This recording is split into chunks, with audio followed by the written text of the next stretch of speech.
आज के इस वीडियो में हम जानेंगे किसी भी क्लिनिक और हॉस्पिटल मैनेजमेंट सॉफ्टवेयर में पेशेंट की एडमिशन कैसे करेंगे। यानी कि ये जो केस बनेगा ये आईपीडी का केस बनेगा। अब जैसा कि आपको पता है कि आप चाहे एक इंडिविजुअल डॉक्टर है या फिर आपका कोई छोटा सा क्लिनिक है या फिर हॉस्पिटल है, हम आपको कंप्लीट सॉफ्टवेयर प्रोवाइड कराते हैं जहां से आप अपना OPD management, IPD management, daily transaction register, doctor prescription, discharge summary सब कुछ प्रॉपर वे में मेंटेन कर सकते हैं। और इसके बारे में हमने बहुत सारे ट्यूटोरियल्स और वीडियोस भी बनाए हुए हैं, इसलिए आप मेक श्योर रहे कि आपने Digit24 चैनल को सब्सक्राइब किया हुआ है। और साथ ही साथ मैं आपसे रिक्वेस्ट करूंगा कि बेल आइकन को भी दबा दीजिए सो दैट ऐसे लेटेस्ट इन्फॉर्मेशन आपको हमेशा मिलते रहे।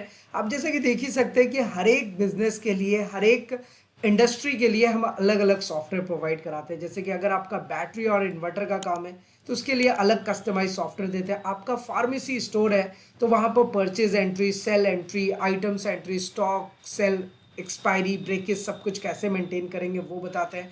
फिर इसी तरीके से अगर आपका पैथोलॉजी लैब है, डायग्नोस्टिक लैब है, तो वहाँ पर पेशेंट की एंट्री कैसे करेंगे, टेस्ट रिपोर्ट कैसे निकालेंगे, डॉक्टर का इंसेंटिव कैसे मेंटेन करेंगे, ये सारी चीज़ें देते हैं। सेम इसी तरीके से देखिए, हमने पहले आपको बताया था कि क्लिनिक और हॉस्पिटल सॉफ्टवेयर में आप ओपीडी की एंट्री कैसे करेंगे। तो सबसे पहले आप Digit24 चैनल को सब्सक्राइब कीजिए और चलिए आज हम देखते हैं कि क्लिनिक और हॉस्पिटल सॉफ्टवेयर में हम पेशेंट की एडमिशन कैसे कर सकते हैं। बहुत ही सिंपल है, बहुत ही सरल टेक्निक है, सब कुछ प्रैक्टिकली देखेंगे, इसलिए वीडियो को शुरू से लेकर लास्ट तक जरूर देखिएगा। तो देखिए, सबसे पहले हमारे पास सॉफ्टवेयर ओपन होता है तो यहाँ पर आपको ना अपने क्लिनिक का नेम आपको यहाँ पर डिस्प्ले हो जाएगा। यहाँ पर आपकी सिटी आती है और यहाँ पर आपका फाइनेंशियल ईयर।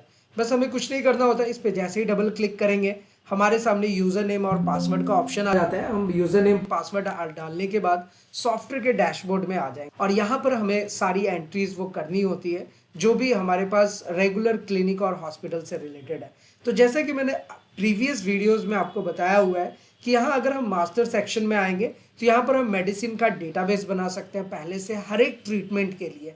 फिर इसी तरीके से doctor, ward master, bed master, other charges, services, series, ये सारी चीज़ें हम अपने अकॉर्डिंग ऐड कर सकते हैं। नेक्स्ट एंट्रीज में हमने जस्ट इसके ठीक पहले के वीडियो में आपको बताया कि ओपीडी की एंट्री कैसे करेंगे। अब ओपीडी में पेशेंट आता है और ट्रीटमेंट करा करके वो चले जाते हैं तो वो ओपीडी विजिट्स होता है और उसका एक डिस्प्ले में ना आपको ओपीडी रजिस्टर दिख जाता है। लेकिन सेम इसी तरीके से अगर पेशेंट ऐसा है जो एडमिशन के लिए आया यानी कि एडमिट होने के लिए आया है तो यहाँ पर दो चीज़ें होती है, या तो पेशेंट पहले ओपीडी में जाएगा और उसके बाद पेशेंट एडमिशन में जा सकता है। मतलब उनको डॉक्टर ने रेफर करा कि आपको एडमिट होना चाहिए तो वो एडमिट करा लेगा।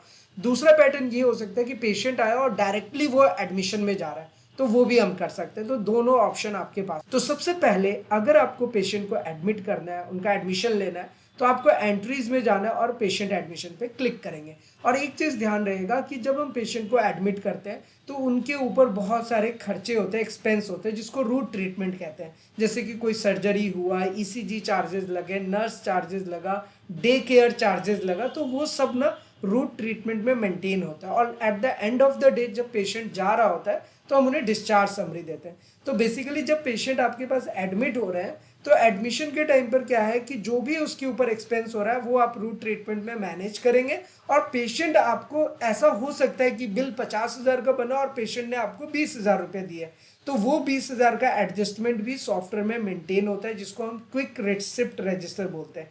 इसके बारे में भी ऑलरेडी हमने बताया हुआ है, इसलिए तो आपसे हमेशा रिक्वेस्ट करते हैं कि Digit24 चैनल को सब्सक्राइब करके रखिए। एनीवे, अभी हम सबसे पहले जाएंगे पेशेंट एडमिशन पे। जब हम पेशेंट एडमिशन ऐसे ओपन करेंगे तो हमारे सामने कुछ इस तरीके का डैशबोर्ड आएगा और यहाँ पर जो भी आज के डेट के एडमिशन होंगे वो आपको यहीं पर दिख जाएगा। और अगर आपको कुछ देखना है कि प्रीवियस डेट के मेरे पास कितने एडमिटेड पेशेंट्स हैं तो बस यहाँ से डेट सेलेक्ट कीजिए, ओके कीजिए, देखिए आपके सामने इस तरीके से ऑप्शन आएगा। तो सबसे ज़रूरी चीज़ क्या है कि डेली कितने पेशेंट एडमिट हो रहे हैं, एक वीक में कितना हुआ, एक महीने में कितना हुआ, एक साल में कितना हुआ, सब कुछ आप यहीं से मेंटेन कर सकते हैं। अब पेशेंट को सारा कुछ यहाँ पर हो गया। अगर हमें नया पेशेंट एडमिशन करना है, एडमिट करना है, तो हम न्यू बटन पे ऐसे क्लिक करेंगे तो हमारे सामने ये एक सिंपल सा फॉर्म ओपन होकर के आ जाता है। अब ये फॉर्म बिल्कुल ही सिंपल है। आज का जो डेट एंड टाइम है देखिए वो ऑटोमेटिक सॉफ्टवेयर ले लेगा, पेशेंट आईडी भी ले लेगा। लेकिन क्या होता है कि अगर न्यू पेशेंट है तो हम न्यू पेशेंट का यहाँ पर नाम लिखेंगे। जैसे कि आप यहाँ पर देख ही रहे, मैंने यहाँ पे टाइप किया है अंकिता कुमारी, समथिंग लाइक दिस। और अगर हमने पेशेंट कोई एग्जिस्टिंग पेशेंट है तो उनको भी हम सर्च कर सकते हैं। और यहाँ से देखिए ओपीडी से ना उस पेशेंट के नाम से, नंबर से, उनके बेड नंबर, मोबाइल नंबर या पेशेंट आईडी से उस पेशेंट को हम दोबारा से यहाँ पर एडमिट कर सकते हैं। तो जैसे मान लीजिए कि आपके पास कोई पेशेंट आया, ओपीडी में दिखाया, आपने उनको रेफर कर दिया कि नहीं वो पेशेंट एडमिट होना चाहिए, तो वो जो ओपीडी में पेशेंट का नाम है वो आप यहाँ पे टाइप करेंगे तो देखिए पेशेंट का नाम आ जाएगा, जैसे कि अंकित सिंह, अंकित अग्रवाल ऐसे करके। तो इन्हीं पेशेंट को एडमिट करना है तो वो भी कर सकते। तो आई होप कि ये चीजें आपको बहुत अच्छे से समझ आ गई होगी। तो नया पेशेंट डायरेक्टली भी एडमिट करना हो या ओपीडी से करना हो, दोनों केस में आपके लिए ईजी होता है। जैसे देखिए मैंने अंकिता अग्रवाल करके एक पेशेंट उठाया, तो उनके जो डिटेल्स है देखिए वो ऑटोमेटिक आ जाएंगे, जो ओपीडी में आप फिल करेंगे वो चीजें यहाँ पर शो। अब यहाँ से father name, mother name, address, blood group, weight, blood pressure, Aadhaar card, ward number आपका कौन सा है, जनरल वार्ड, बेड नंबर कौन सा है, ट्रीटमेंट बाई किन डॉक्टर के थ्रू ट्रीटमेंट करा रहे हैं, कार्ड नंबर, ऐसे बहुत सारी चीज़ें आप मेंटेन कर सकते हैं। रेफर्ड बाय, डॉक्टर नेम, कौन से डॉक्टर इनका ट्रीटमेंट कर रहे हैं वो आप यहाँ से मेंटेन कर सकते हैं। और फिर एक यहाँ पर आता है एडमिशन चार्जेस। तो आपने जो एडमिशन चार्जेस मास्टर में सेट किया हुआ है वो फीस ऑटोमेटिक आ जाएगी। तो देखिए यहाँ पर ना 1000 ऑटोमेटिक आ गया, ठीक है। तो अभी 1000 आ गया। और यहाँ पर अगर आपको कुछ पेशेंट के नोट्स वगैरह लिखने तो आप लिख सकते हैं, बस एक सिंगल क्लिक करेंगे सेव हो जाएगा। देखिए यहाँ पर आपके पास ऑप्शन भी आ जाता है कि न्यू पेशेंट रजिस्ट्रेशन सेव्ड। तो यहाँ पर हमारा पेशेंट सेव्ड हो चुका है, बस आपको ओके बटन पे यहाँ पे इस तरीके से क्लिक करना होगा। वैसे चाहे तो इसका आप प्रिंट भी ले सकते हैं। अब जो आपने पेशेंट को ऐड करा है, अब जब आप डिस्प्ले एंट्रीज में जाएंगे और पेशेंट एडमिशन में जाएंगे तो ये देखिए ये पेशेंट आपको यहाँ पर शो हो। अब इस पेशेंट का 1000 रुपया बैलेंस क्यों दिखा रहा है यहाँ पे, क्योंकि 1000 रुपया इनका एडमिशन चार्ज हुआ है, वो अभी उन्होंने पेमेंट नहीं किया, इसलिए 1000 दिखा रहा है। तो अगर ये पेशेंट 1000 रुपीज आपको पे कर रहे हैं तो आप क्विक रिसिप्ट में जाएंगे और यहाँ पर अगर आप उस पेशेंट को सिलेक्ट करेंगे तो देखिए उनका ना 1000 रुपीज आपको यहाँ पर देखने को मिलेगा। ये देखिए ऊपर में ना अभी दिखा रहा है कि इनसे 1000 रुपीज अभी हमने लेना है। अगर इन्होंने 1000 पे कर दिया तो बैलेंस जीरो हो जाएगा, ये आप ध्यान रखिए। देखिए एक इंटरेस्टिंग चीज और बताता हूँ, जो पेशेंट एडमिट हो गए अब इनके ऊपर कुछ खर्चे हो रहे हैं, रूट ट्रीटमेंट जिसे कहते हैं, इसके लिए हम सेपरेट वीडियो भी बना देंगे, लेकिन अभी आप यहाँ पे देख लीजिए तो आपका कॉन्सेप्ट क्लियर हो जाएगा। देखिए अगर रूट ट्रीटमेंट में हम जाएंगे और यहाँ पर हम जब एंटर करेंगे और यहाँ पर मान लीजिए कि हमने एक कार्डियक ऑपरेशन किया एज फॉर एग्जाम्पल, और इसका प्राइस जो है वो है 1,50,000, ठीक है। ये आपके ऊपर है, जो आप सेट करेंगे वही आएगा। इसको हमने सेव कर दिया सेम पेशेंट के लिए, ठीक है, अंकिता अग्रवाल के लिए। वैसे चाहे तो आप इस बिल को भी प्रिंट करके दे सकते हैं पेशेंट को जो भी आया, और ये बिल जो होते हैं ये कस्टमाइजेबल होते हैं, तो आप अपने अकॉर्डिंग इसको कस्टमाइज कर सकते हैं। तो ये जो बिल बना, अब अगर मान लीजिए कि 1,50,000 कार्डियक ऑपरेशन का और 1000 एडमिशन चार्जेस का, अब जब पेशेंट पे करने आएगा आपको, तो आपको सॉफ्टवेयर एग्जैक्टली बताएगा कि उनको 1,51,000 रुपए देने। देखिए मैं आपको करके दिखाता हूँ। जैसे मैंने अंकिता अग्रवाल सेलेक्ट किया, अभी आप ऊपर में देख सकते हो कि 1,51,000 शो हो। अब यहाँ से अगर पेशेंट ने मान लो कि 51,000 रुपीज आपको पे कर, तो यहाँ से एक बिल आप पेमेंट का दे सकते हैं उनको, और जो पेशेंट आपको बिल पे कर रहा है उसका भी एक रसीद आप निकाल करके पेशेंट को दे सकते हैं। अब देखिए जैसे पेशेंट ने 51,000 रुपए का पेमेंट कर दिया है, अब आप जब दूसरी बिलिंग करेंगे तो अब आपको ऊपर में देखिए बैलेंस कितना दिखा रहा है, 1,00,000 रुपया। तो इस तरीके से ना ये बैलेंस अमाउंट मेंटेन होता रहेगा। तो जो पेशेंट का लेजर है उसके लिए अलग से आपको कुछ नहीं करना पड़ेगा, लेजर प्रॉपर वे में मेंटेन होगा। तो यहाँ पर अगर आप डिस्प्ले में जाएंगे और यहाँ पर देखिए बहुत सारे ऑप्शंस हैं। वैसे मैं आपको एक ऑप्शन दिखाता हूँ डे बुक का, तो ये ना आपको एक दिन का बताएगा कि कितना आपने पेमेंट रिसीव किया, क्या क्रेडिट डेबिट है, सब कुछ आपको एक जगह पे ला करके रख देगा। ऐसे यहाँ पर एक लॉग बुक का ऑप्शन है, तो लॉग बुक को सेलेक्ट करेंगे। किसी भी एक पेशेंट का अगर आपको लेजर देखना है, ये हमने कुछ नहीं किया, ये सॉफ्टवेयर ने ऑटोमेटिक जनरेट कर दिया।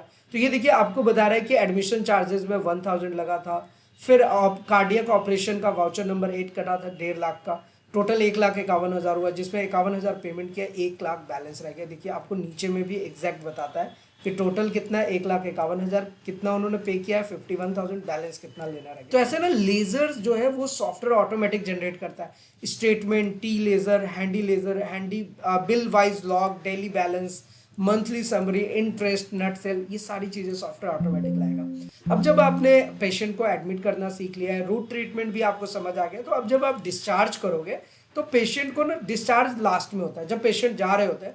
तो जब आप पेशेंट को डिस्चार्ज करोगे तो उस टाइम भी सॉफ्टवेयर बताएगा कि आपको पेशेंट से अभी 1,00,000 लेना रह गया। जब तक वो बैलेंस जीरो नहीं होगा तब तक आप डिस्चार्ज समरी नहीं निकाल सकते। तो देखिए 1,00,000 अभी आपको बता रहा है कितना आपने पेमेंट लिया ये आपको यहाँ पर बता रहा है। तो ये बहुत प्रॉपर वे में काम करता है। अब आपने अगर नेट बैलेंस 1 लाख ले लिया है और अब आप जब एंटर करेंगे तो इनका बैलेंस जो है वो जीरो हो जाएगा। अब जब जीरो हो जाएगा तो देखिए एक डिस्चार्ज का ना पूरा कंप्लीट बिल भी सॉफ्टवेयर निकाल देता है कुछ इस तरीके से। देखिए बैलेंस जीरो कर करके, तो लास्ट उन्होंने बैलेंस अमाउंट 1 लाख रुपीज़ दिया। तो ये सॉफ्टवेयर में आप अपना पेशेंट के एडमिशन बहुत प्रॉपर वे में कर सकते हैं। वैसे रूट ट्रीटमेंट के लिए हम एक और सेपरेट वीडियो बनाएंगे, और क्लिनिक और हॉस्पिटल और अगर आप एक इंडिविजुअल डॉक्टर भी हैं तो भी आपको पता है कि हम आपके लिए कस्टमाइज सॉल्यूशन देते हैं। हमारे पास हर एक तरीके का सॉफ्टवेयर अवेलेबल है जिससे आप अपने सिस्टम को, अपने ऑर्गेनाइजेशन को प्रॉपर वे में कंप्यूटराइज कर सकते हैं। इसके साथ साथ हम आपको वेबसाइट डिज़ाइनिंग एंड डेवलपमेंट का भी सर्विसेज देते हैं। और जिस एरिया, जिस लोकेशन में आप बैठते हैं, आपका क्लिनिक है या हॉस्पिटल है, वहाँ पर ज़्यादा से ज़्यादा पेशेंट्स आप तक पहुँच सकते हैं जो ट्रीटमेंट और सर्विसेज आप प्रोवाइड कराते हैं। तो सारा सॉल्यूशन आपको एक जगह मिल जाएगा। हमारा सपोर्ट एंड सर्विस बहुत बढ़िया है। हम जैसे ही आप हमारे साथ जुड़ते हैं, हमारी टीम आपके साथ काम करेगी, वो रेगुलर आपको अपडेट करेगी, और जो भी हेल्थ इंडस्ट्री में जो भी अपडेट्स आते हैं हम हमेशा आपको प्रोवाइड कराते हैं। तो हमेशा हमारी यही कोशिश रहती है कि आपके साथ सही और सटीक जानकारी शेयर करें और आपको हमेशा अप टू डेटेड रखें। लेकिन फिर भी अगर आपके मन में कोई सवाल हो, किसी भी टाइप का क्वेश्चन हो, क्वेरीज हो, नो डाउट आप नीचे कमेंट करके पूछ सकते हैं। साथ ही साथ अगर आप अपना कोई एडवाइस या सुझाव देना चाहते हैं वो भी आप हमारे साथ जरूर शेयर करें। तो फिलहाल आज की इस वीडियो में इतना ही, फिर मिलते हैं किसी नेक्स्ट इंटरेस्टिंग वीडियो में। तब तक के लिए सलाम, दुआ, रकम, प्रणाम, शत श्री अकाल। Keep watching, keep smiling. अपना और अपने साथ सबका ख्याल रखें। जय हिंद, वंदे मातरम।